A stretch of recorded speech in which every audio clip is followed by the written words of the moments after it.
Our symbol, simplicity, is the key to our symbol. It imitates the simplicity of our fellowship. All sorts of occult and esoteric connotations can be found in its simple outlines, but foremost in the minds of the fellowship are easily understood meanings and relationships. The outer circle denotes a universal and total program that has room within it for all manifestations of the recovering person. The square, whose lines are defined, is easily seen and understood, but there are other unseen parts of the symbol. The square base denotes goodwill, the ground of both the fellowship and the members of our society. Goodwill is best exemplified in service. Proper service is doing the right thing for the right reason. When goodwill supports and motivates both the individual and the fellowship, we are fully whole and wholly free. Probably the last to be lost to freedom will be the stigma of being an addict. It is the four pyramid sides that rise from the base in a three-dimensional figure that represent self, society, service, and God. All rise to the point of freedom. All parts are closely related to the needs and aims of the addict who is seeking recovery, and to the purpose of the fellowship, which is to make recovery available to all. The greater the base, as we grow in unity, in numbers, and in fellowship, the broader the sides of the pyramid, and the higher the point of freedom. We cannot change the nature of the addict or addiction. We can help to change the old lie, once an addict, always an addict, by striving to make recovery more available. God, help us to remember this difference. Introduction. This book is the shared experience of the Fellowship of Narcotics Anonymous. We welcome you to read this text, hoping that you will choose to share with us the new life that we have found. We have by no means found a cure for addiction. We offer only a proven plan for daily recovery. In NA, we follow a program adapted from Alcoholics Anonymous. More than 1 million people have recovered in AA, most of them just as hopelessly addicted to alcohol as we were to drugs. We are grateful to the AA Fellowship for showing us the way to a new life, the 12 steps of narcotics. Anonymous, as adapted from AA, are the basis of our recovery program. We have only broadened their perspective. We follow the same path with a single exception. Our identification as addicts is all-inclusive with respect to any mood-changing, mind-altering substance. Alcoholism is too limited a term for us. Our problem is not a specific substance. It is a disease called addiction. We believe that as a fellowship, we have been guided by a greater consciousness and are grateful for the direction that has enabled us to build upon a proven program of recovery. We come to Narcotics Anonymous by various means, and believe that our common denominator is that we failed to come to terms with our addiction. Because of the variety of addicts found within our fellowship, we approach the solution contained within this book in general terms. We pray that we have been searching and thorough, so that every addict who reads this volume will find the hope that we have found. Narcotics Anonymous.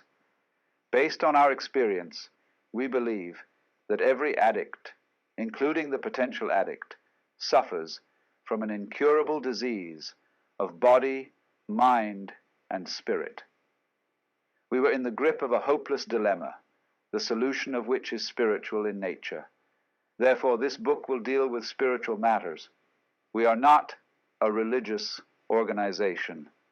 Our program is a set of spiritual principles through which we are recovering from a seemingly hopeless state of mind and body. Throughout the compiling of this work, we have prayed, God, grant us knowledge that we may write according to your divine precepts. Instill in us a sense of your purpose. Make us servants of your will, and grant us a bond of selflessness, that this may truly be your work, not ours, in order that no addict anywhere need die from the horrors of addiction. Everything that occurs in the course of NA service must be motivated by the desire to more successfully carry the message of recovery to the addict who still suffers. It was for this reason that we began this work. We must always remember that as individual members, groups, and service committees, we are not and should never be in competition with each other. We work separately and together to help the newcomer and for our common good. We have learned painfully that internal strife cripples our fellowship. It prevents us from providing the services necessary for growth. It is our hope that this book will help the suffering addict find the solution that we have found. Our purpose is to remain clean, just for today, and to carry the message of recovery. Our program, Narcotics, Anonymous. Many books have been written about the nature of addiction. This book primarily concerns itself with the nature of recovery. If you are an addict and have found this book, please give yourself a break and read it. Chapter 1. Who is an addict? Most of us do not have to think twice about this question. We know. Our whole life and thinking was centered in drugs in one form or another, the getting and using and finding ways and means to get more. We live to use and use to live. Very simply, an addict is a man or woman whose life is controlled by drugs. We are people in the grip of a continuing and progressive illness whose ends are always the same: jails, institutions, and death. Those of us who have found the program of Narcotics Anonymous do not have to think twice about the question, who is an addict? We know. The following is our experience. As addicts, we are people whose use of any mind-altering, mood-changing substance causes a problem in any area of life. Addiction is a disease that involves more than the use of drugs. Some of us believe that our disease was present long before the first time we used. Most of us did not consider ourselves addicted before coming to the Narcotics Anonymous program. The information available to us came from misinformed people. As long as we could stop using for a while, we thought we were all right. We looked at the stopping, not the using. As our addiction progressed, we thought of stopping less and less. Only in desperation did we ask ourselves, could it be the drugs? We did not choose to become addicts. We suffer from a disease that expresses itself in ways that are antisocial and that makes detection, diagnosis, and treatment difficult. Our disease isolated us from people, except when we were getting, using, and finding ways and means to get more. Hostile, resentful, self-centered, and self-seeking, we cut ourselves off from the outside world. Anything not completely familiar became alien and dangerous. Our world shrank, and isolation became our life. We used in order to survive. It was the only way of life that we knew. Some of us used, misused, and abused drugs, and still did not consider ourselves addicts. Through all of this, we kept telling ourselves, I can handle it. Our misconceptions about the nature of addiction included visions of violence, street crime, dirty needles, and jail. When our addiction was treated as a crime or moral deficiency, we became rebellious and were driven deeper into isolation. Some of the highs felt great, but eventually the things that we had to do to continue using reflected desperation. We were caught in the grip of our disease. We were forced to survive any way that we could. We manipulated people and tried to control everything around us. We lied, stole, cheated, and sold ourselves. We had to have drugs, regardless of the cost. Failure and fear, be began to invade our lives. One aspect of our addiction was our inability to deal with life on life's terms. We tried drugs and combinations of drugs to cope with a seemingly hostile world. We dreamed of finding a magic formula that would solve our ultimate problem, ourselves. The fact was that we could not use any mind-altering or mood-changing substance, including marijuana and alcohol, successfully. Drugs ceased to make us feel good. At times, we were defensive about our addiction and justified our right to use, especially when we had legal prescriptions. We were proud of the sometimes illegal and often bizarre behavior that typified our using. We forgot about the times when we sat alone and were consumed by fear and self-pity. We fell into a pattern of selective thinking. We only remembered the good. We justified and rationalized the things that we did to keep from being sick or going crazy. We ignored the times when life seemed to be a nightmare. We avoided the reality of our addiction. Higher mental and emotional functions, such as conscience and the ability to love, were sharply affected by our use of drugs. Living skills were reduced to the animal level. Our spirit was broken. The capacity to feel human was lost. This seems extreme, but many of us have been in this state of mind. We were constantly searching for the answer, that person, place, or thing that would make everything all right. We lacked the ability to cope with daily living. As our addiction progressed, many of us found ourselves in and out of institutions. These experiences indicated that there was something wrong with our lives. We wanted an easy way out. Some of us thought of suicide. Our attempts were usually feeble and only helped to contribute to our feelings of worthlessness. We were trapped in the illusion of what if only, and just one more time. When we did seek help, we were only looking for the absence of pain. We had regained good physical health many times, only to lose it by using again. Our track record shows that it is impossible for us to use successfully. No matter how well we may appear to be in control, using drugs always brings us to our knees. Like other incurable diseases, addiction can be arrested. We agree that there is nothing shameful about being an addict, provided we accept our dilemma honestly and take positive action. We are willing to admit without reservation that we are allergic to drugs. Common sense tells us that it would be insane to go back to the source of our allergy. Our experience indicates that medicine cannot cure our illness. Although physical and mental tolerance play a role, many drugs require no extended period of use to trigger allergic reactions. Our reaction to drugs is what makes us addicts, not how much we use. Many of us did not think that we had a problem with drugs until the drugs ran out. Even when others told us that we had a problem, we were convinced that we were right and the world was wrong. We used this belief to justify our self-destructive behavior.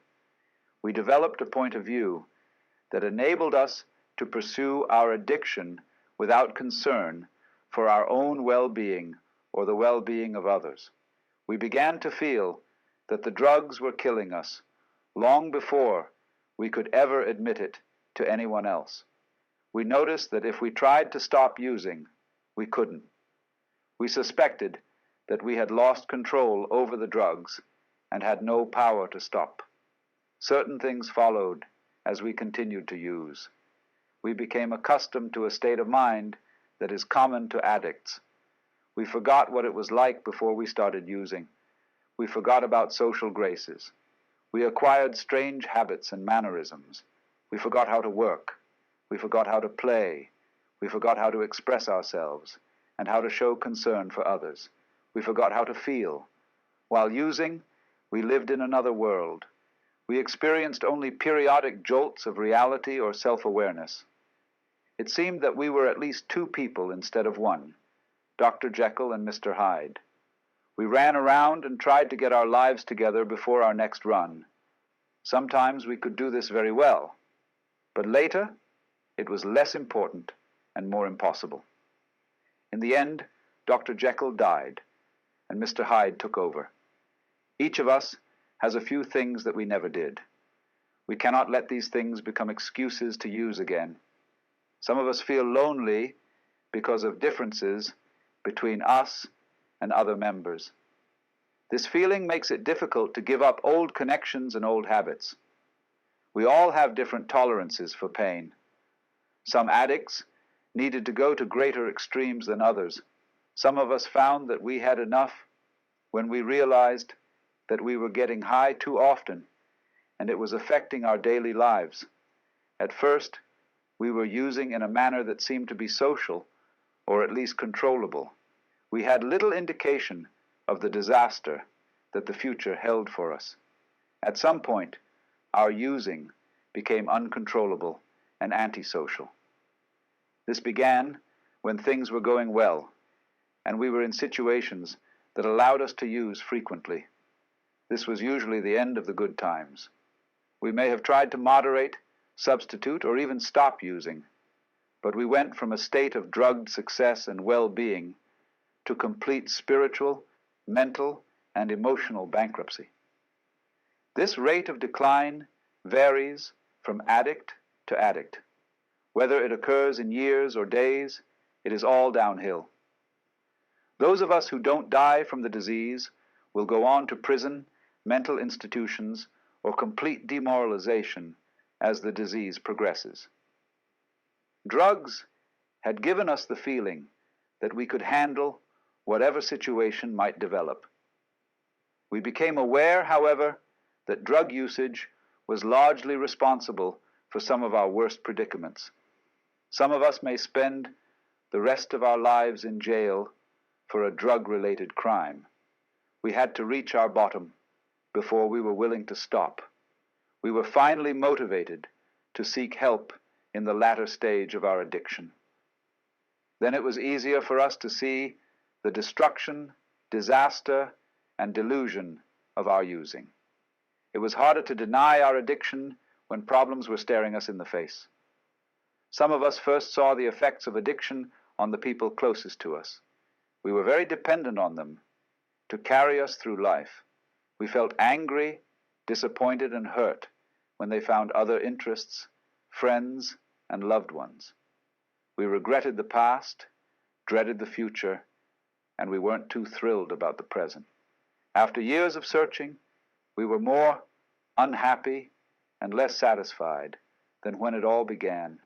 Our addiction enslaved us. We were prisoners of our own mind and were condemned by our own guilt.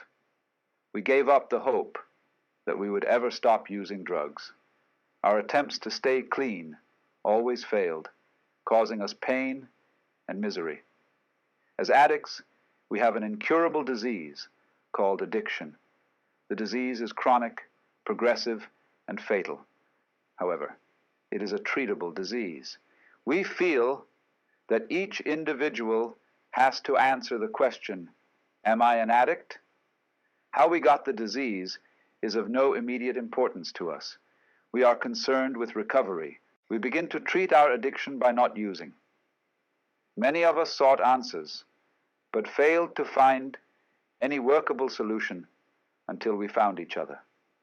Once we identify ourselves as addicts, help becomes possible.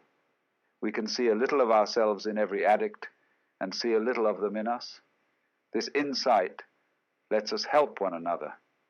Our future seemed hopeless until we found clean addicts who were willing to share with us. Denial of our addiction kept us sick, but our honest admission of addiction enabled us to stop using. The people of Narcotics Anonymous told us that they were recovering addicts who had learned to live without drugs. If they could do it, so could we. The only alternatives to recovery are jails, institutions, dereliction, and death. Unfortunately, our disease makes us deny our addiction. If you are an addict, you can find a new way of life through the NA program. We have become very grateful in the course of our recovery. Through abstinence and through working the 12 steps of Narcotics Anonymous, our lives have become useful. We realize that we are never cured and that we carry the disease within us for the rest of our lives. We have a disease, but we do recover. Each day, we are given another chance.